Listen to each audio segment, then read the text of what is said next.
Moved over to what we call the weight room, which used to be a day room kind of a thing. Down here you'll see some of the tools of the firefighters and some of the moldings and cabinet pieces and whatnot that we're trying to rebuild. The room that we're standing in right now is just above where we spoke about earlier. That's actually being held up by the railroad tracks.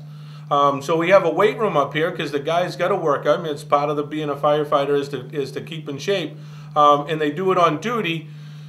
As opposed to going out, because this way here we can keep the guys in service. But to have this room and a couple of bedrooms over here on top of a space, again, that we were just looking at, lead paint, that kind of a thing, and railroad tracks holding it up. Now the other thing is that this building has no fire protection. It does not have a fire alarm system. It does not have a sprinkler system.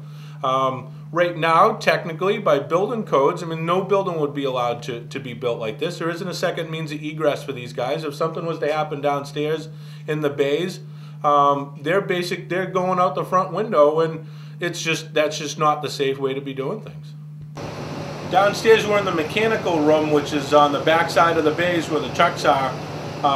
Like I said earlier, we've replaced one of the furnaces. This is the one that hasn't been replaced. This furnace was actually taken from a building that pretty much had been vacant, and they installed it up here so we could have the additional heat that we needed. So again, this is just another one of those reasons why this is, as we know, this has been installed for 14 years. So how old it was before then is yet to be determined. Also, here in the mechanical room, you can see that where additions and renovations have been made. This is a mechanical room where you have natural fuel appliances. Of course, just like you do in your own house, a chance of fire or something malfunctioning. We have no sheetrock protection. It's basically no fire rating protection here. So if something was to happen to one of these oil burners, whether the firefighters were in the building or not, something serious would happen and it would spread fast. Welcome to one of our favorite rooms in the fire station. This is actually the public restroom. Again, there's no handicapped access to it, so anybody from the public, especially during the recent ice storm, if they needed to come in to use the facilities, it would be a little bit difficult to get them in at best. Currently, we're out in what we call a storage or a maintenance area. This was an addition that was added on a number of years after the original station was built. Up above, you'll see where, again, our forefathers and volunteers did a great job because they did what they needed to do, but they actually took two different size beams and welded them together. Up above those beams, that's the living quarters. That's where the whole mold and mold remediation was completed. And just, a whole bunch of, you can see outside walls that don't have sheetrock on them. They have some bit of insulation. Over by the hose tower that was installed, you'll see that there's all sorts of water damage from the water coming in. The drain, it's the only part of the building that does have a drain that we're able to wash the trucks inside, and after about 5 minutes of washing the trucks, the drain actually fills up with water, so it'll drain after a while, but again, that's just more problems that complicate to the existing conditions. We're out back in the bay, or out in front of the bays again, where the engine and the forestry is stored. One thing we wanted to bring up here is that there are no drains like we just saw in the storage in the mechanical room out back. And we're not able to bring the engines in the large forestry out back to wash them, so especially in the colder months like we're at now, if they bring the trucks outside to wash them, then the water rolls down in front of the senior center and freezes over and makes a hazardous condition for there. If we wash the trucks inside the bay, then we end up getting the building covered with water, the floor covered with water. We actually have parts of the concrete wall, because it's not a solid concrete foundation, it's block foundation, and the walls are actually cracking because of the cold in the water.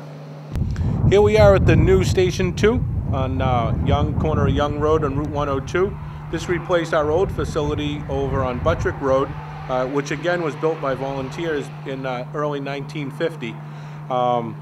This facility was completed December of 2006, on time and on budget. And this will be the exact same facility up at the north end, except for we've taken the liberty to make a couple of changes. One is that the building will actually be a little bit bigger, and that's actually a cost savings, because what we found out from building this station and then looking at the different different costs throughout the construction of the building. Sorry, we found out that if we went to a full-size masonry block, it actually costs us less money. So we'll actually have a little bit bigger station. The only other change that will be made is that this is a drive-through facility where we have overhead doors in the bays on both sides. Due to the way the site is set up in Grenier Field Road, there will not be doors on the back side. It'll only come out one way. So again, there's some more cost savings involved. Inside the new Station 2, you can see that the facility is just a much more modern facility. The important things is that we have a fire alarm system, we have a sprinkler system. The generator that we have outside handles the entire building, so the guys don't have to worry about what power they put on when there's a call. Again, the protection, this building was built to last a minimum of 50 years. The construction and the design that was put into this building will last us a lot longer than 50 years, closer to 75 years. The bays are expandable if we needed to for some reason, if there was a large growth in town we needed to expand. And then the office on the living quarters or the day rooms, whatnot, that side of the building is also expandable if we need to in the future. And again, Station 1 would use the same plan as this.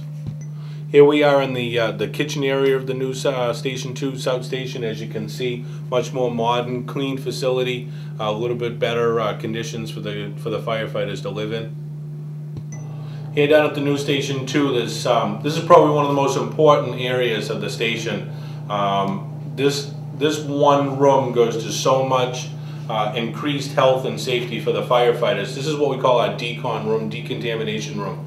When the firefighters come in from the bays from a call, they come into this room. This room is isolated from the rest of the building, so all their gear stays here. It doesn't sound like a big thing, you know, it's like a big mud room like you have at your house, but the problem is after these guys have been in whatever kind of a call it is, just the smoke and the gases that are on their gear are potentially life hazardous.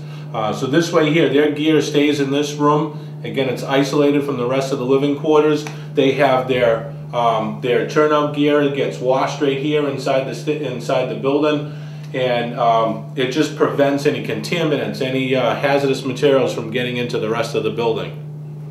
Here we are out in the bays of the new Station 2.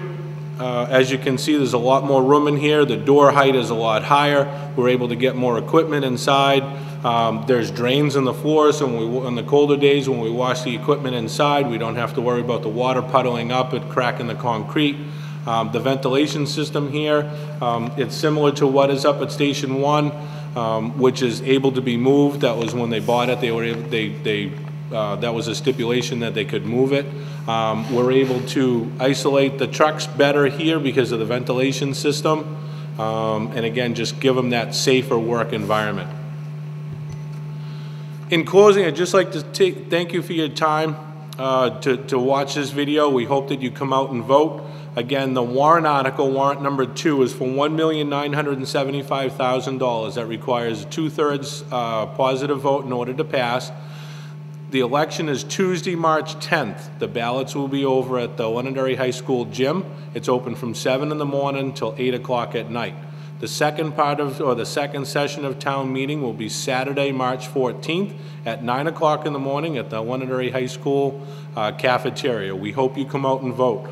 More importantly, there's many of our brothers and sisters, brave women and men, that are fighting to protect the right for you to vote.